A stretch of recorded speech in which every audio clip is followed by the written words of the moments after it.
नमस्कार साथियों। स्वागत है आपका अपना ही YouTube channel super study series में। दोस्तों, आज से मैंने एक टेस्ट सीरीज़ स्टार्ट किया है जो काफ़ी बेनिफिशियल होगा आप लोगों के लिए। दोस्तों, इस टेस्ट सीरीज़ में उन सभी क्वेश्चनों को सिलेक्ट किया गया है जो जो स्टूडेंट्स काफ़ी बार गलत कर देते हैं। हर बार उनसे क्वेश्चंस गलत हो जाता है।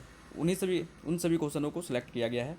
तो आज का जो हमारा सेशन है वह है हिस्ट्री का इम्पोर्टेंट टेस्ट सीरीज़ फर्स्ट। दोस्तों, इस तरह का सेशंस रेगुलर आएगा और उम्मीद है ये टेस्ट सीरीज़ आपको बहुत ही पसंद आएगा। दोस्तों, टोटल इसमें 15 क्वेश्चंस हैं। अगर आप 10 क्वेश्चंस भी करेक्ट कर देते हैं तो यकीन मानिए आपका जीके में जीके का परफॉर्मेंस बहुत ही अच्छा है। आप सही डायरेक्शन में स्टडी करते हैं।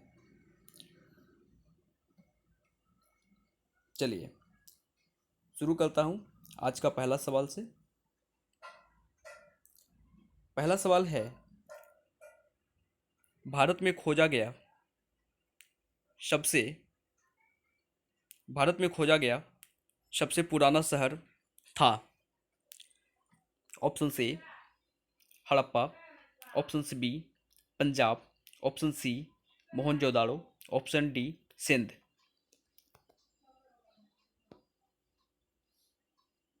आपने सही उत्तर का चयन कर लिया होगा। इसका सही उत्तर है option A Harappa. Next question.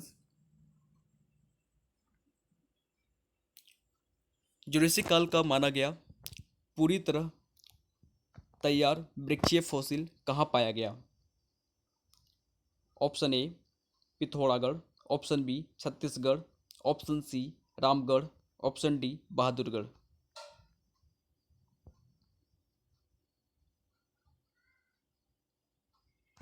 Option B Chhattisgarh.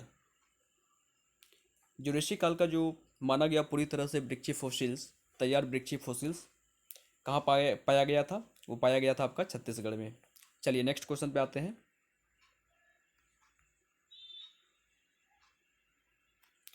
Sindhu घाटी सभ्यता की लिपि कौन सी है? सिंधु घाटी सभ्यता की लिपि कौन सी है?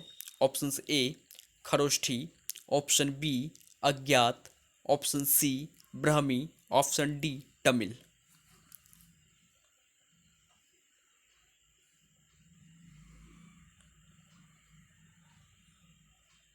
अगर आप ऑप्शन बी चूज किए हैं तो बिल्कुल सही किए हैं और बिल्कुल करेक्ट है ऑप्शन बी अज्ञात। क्योंकि सिंधु घाटी सभ्यता की जो लिपि है आज तक नहीं खोजा गया है, बिल्कुल अज्ञात है। तो इसका ऑप्शन हो जाएगा अज्ञात।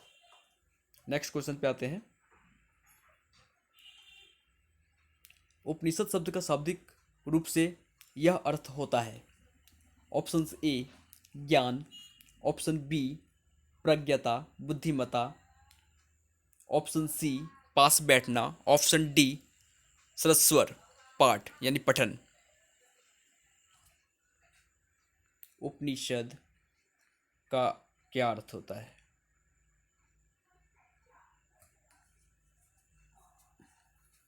बिल्कुल सही आंसर ऑप्शन सी पास बैठना। चलिए नेक्स्ट क्वेश्चन पे आते हैं। वैदिक आर्यों का प्रमुख भोजन था। वैदिक आर्यों का प्रमुख भोजन था। ऑप्शन ए जौ और चावल, ऑप्शन बी दूध और इसके उत्पाद, ऑप्शन सी चावल और दाल, ऑप्शन डी सब्जियां और फल। ऑप्शन बी दूध और इसके उत्पाद। वैदिक जो आर्य थे उनका प्रमुख भोजन था दूध और इसके उत्पाद। दूध दही मक्खन वगैरह वगैरह इनके प्रमुख भोजन थे। चलिए नेक्स्ट क्वेश्चन पे आते हैं। वेदों को माना जाता है। वेदों को क्या माना जाता है? देखिए यहाँ पे दो क्वेश्चंस हैं, दो सवाल हैं जो बहुत ज़्यादा कन्फ्यूजन रहता है लोगों को। एक तो है वेदों को क्या माना जाता है और वेद शब्द का अर्थ क्या है। दोनों अलग अलग क्वेश्चंस हैं। वेदों को माना जाता है श्रुति, ऑप्शन बी श्रुति, जबकि वेदों का अर्थ है ज्ञान। ये जो ज्ञान है, ज्ञान, इसका वेदों का अर्थ है, इसका वेदों का अर्थ, वेद का अर्थ है ज्ञान। नेक्स्ट क्वेश्चन को देखते हैं। वेद शब्द का अर्थ क्या है? वेद शब्द का अर्थ क्या है? देखिए यहाँ पे दूसरा क्वेश्चन, दूसरा सवाल था वेदों को माना जाता है, क्या माना जाता है? श्रुति माना जाता है। जबकि वेद शब्द का अर्थ है क्या है? ऑप्शन ए ज्ञान। चलिए नेक्स्ट क्वेश्चन पे आते हैं।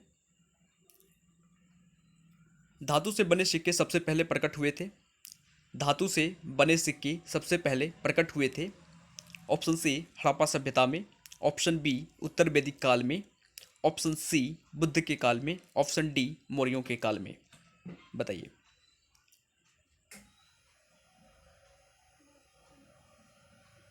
बिल्कुल सही जवाब ऑप्शन सी बुद्ध के काल में। धातु से बने सिक्के सबसे पहले प्रकट हुए थे बुद्ध के काल में। चलिए नेक्स्ट क्वेश्चन पे आते हैं।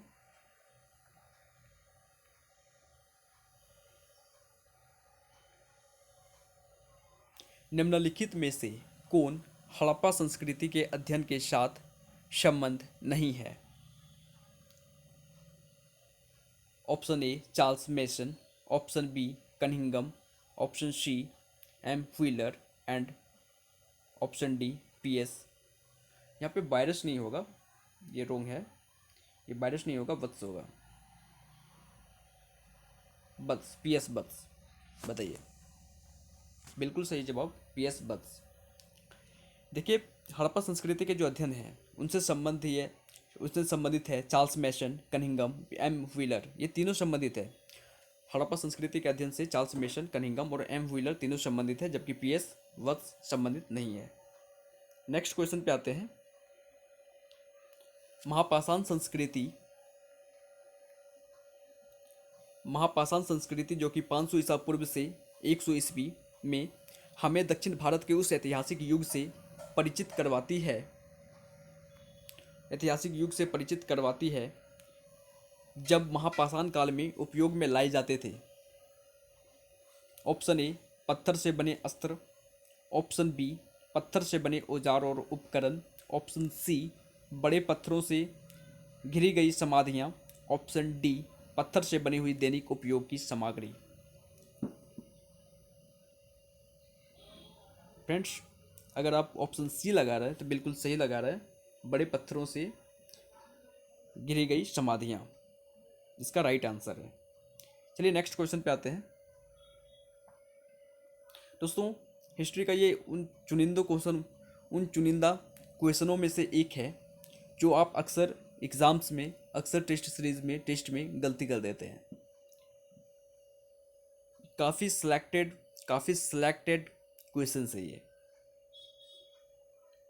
इसे देखने के बाद मुझे उम्मीद है कि आप इसे अगर रिवाइज करते हैं तो आपका ये काफ़ी क्वेश्चंस गलत नहीं हो सकता।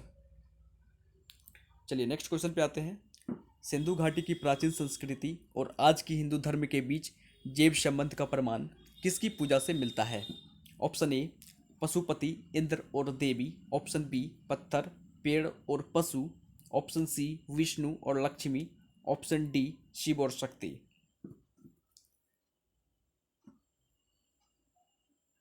अगर आप ऑप्शन बी दे रहे हैं तो बिल्कुल सही जवाब है आपका पत्थर, पेड़ और पशु। सिंधु घाटी की जो प्राचीन संस्कृति थी और आज के हिंदू धर्म के बीच जो जैव संबंध है पत्थर, पेड़, पशु। देखिए आज भी जो हिंदू धर्म में बहुत सारे चीज़ ऐसे हैं जो पत्थर, पेड़, पशु की अभी भी पूजा की जाती है, और उस समय पे जो सिंधु घाटी की जो संस्कृति थी उस समय भी पत्थर, पेड़, पशु का पूजा किया जाता है। इसलिए कहा जाता है कि सिंधु घाटी की जो प्राचीन संस्कृति थी और आज के हिंदू धर्म के बीच जैविक संबंध है, यानी पत्थर, पेड़, पशु यानी जैविक है, इसीलिए जैविक संबंध है। चलिए नेक्स्ट क्वेश्चन पे आते हैं। भारत का कौन सा क्षेत्र एक समय अवंतिका के नाम से जाना जाता था? Option A Awadh, option B Rohilkhand, option C Bundelkhand, option D Malwa. बताइए। अगर आप ऑप्शन डी दे रहे हैं तो बिल्कुल सही जवाब है आपका मालवा। देखिए, भारत का जो मालवा क्षेत्र था, इसको पहले अवंतिका के नाम से जाना जाता था, बाद में इसको मालवा किया गया। त्रिपिटक धार्मिक ग्रंथ है किसका?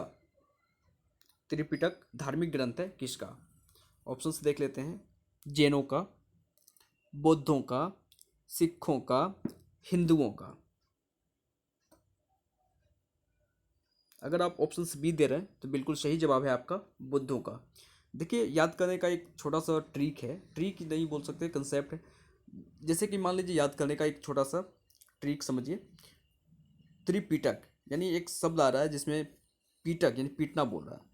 किसको पीटोगे आप? जो बुद्ध होगा, जो बुद्धू होगा, उसी को पीटोगे ना।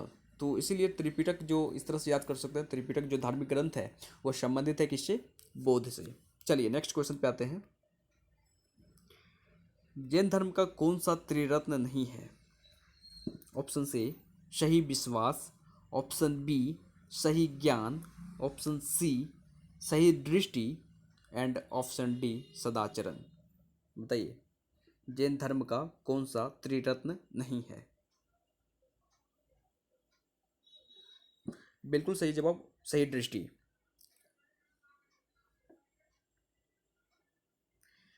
सही विश्वास, सही ज्ञान और सदाचरण जैन धर्म का त्रिरत्न है। सही विश्वास, सही ज्ञान और सदाचरण ये जैन धर्म का त्रिरत्न है, जबकि सही दृष्टि कुछ भी नहीं है। इसीलिए हमारा आंसर हो गया सही दृष्टि। आज का अंतिम सवाल।